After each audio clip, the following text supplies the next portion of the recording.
A grand jury in Ohio is still weighing whether to indict a woman who had a miscarriage at home. A decision had been expected today, but now it could take a couple more weeks. Brittany Watts is her name. She was nearly 20 weeks pregnant when a doctor informed her that it was no longer viable. 3 days later, she miscarried at home. In a world with Roe, Brittany's grief would be private. It would remain between her, her loved ones, and her doctor. But now Brittany is facing criminal charges for abuse of a corpse. We need to discuss this. I want to bring in Dr. Kavita Patel, a clinical physician and former senior policy director under President Obama, and former U.S. Attorney Joyce Vance, still with us.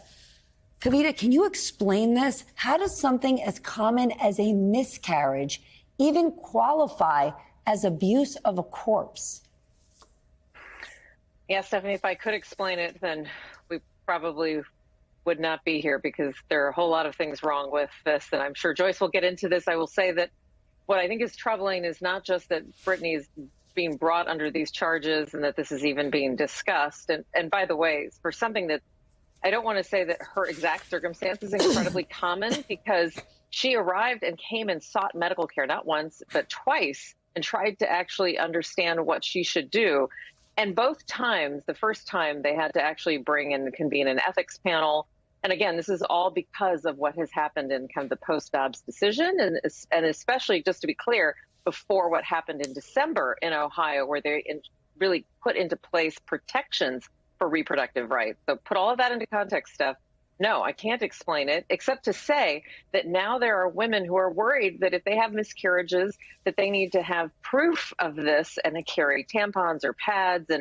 And that is not a dialogue that I ever thought I would have with a patient, that they should also be careful about how they document this incredibly private and grieving circumstance that stays with a woman. Any of us who have gone through a miscarriage remember exact circumstances. And can you imagine that playing out in the media, and then to have criminal charges be brought against you?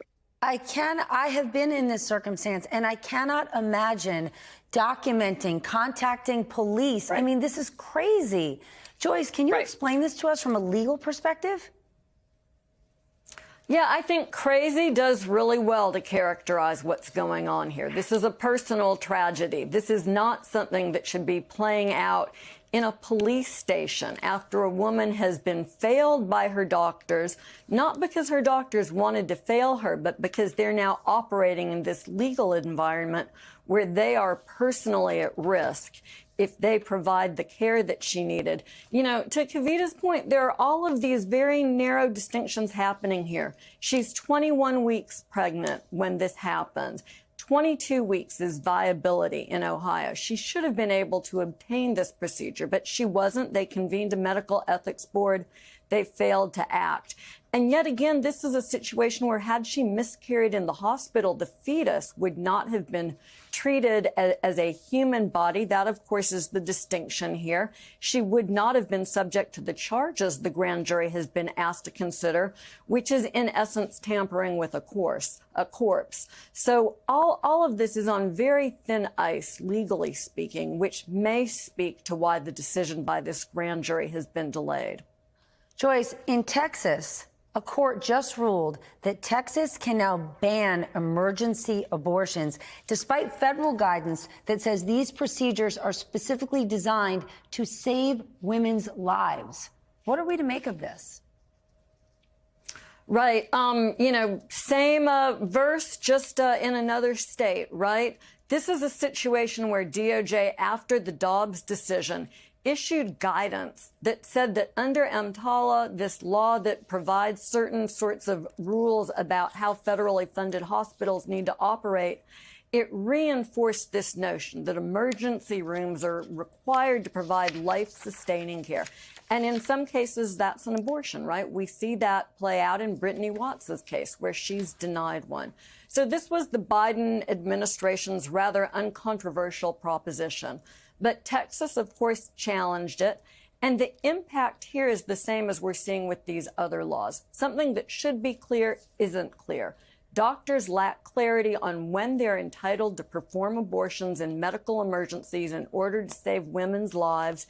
And yet again, women are being progressively denied care because of this lack of certainty, this cloudiness that Texas and other states are forcing onto the legal environment. Then, Kavita, I guess we shouldn't be surprised. Women around the world are watching all of this and they're taking action. The New York Times is reporting that there's been a huge increase in orders of abortion pills from women who are not even pregnant.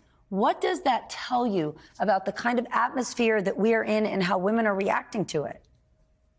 I think they're reacting like anybody should, that they need to do everything possible, no matter what state you're in, to protect their own health care.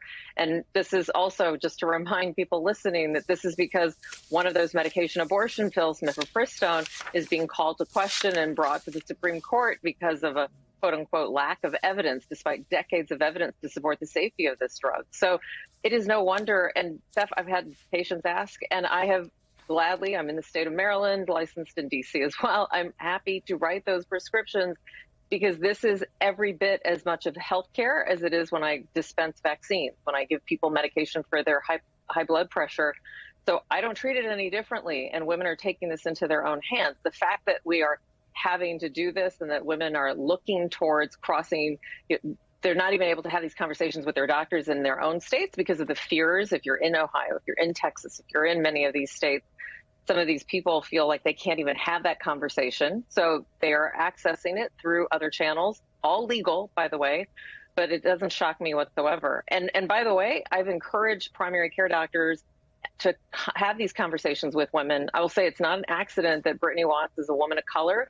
It is higher likelihood that women of color, especially Black women, are not even given options around some of these things, no matter what state they're in. And the policing of Black women's bodies, all of this adds up to a formula that doesn't shock me that medication abortions for preventive, just having that prescription on hand, are in high demand today. Dr. Kavita Patel, thank you for being here. Joyce, thank you as well.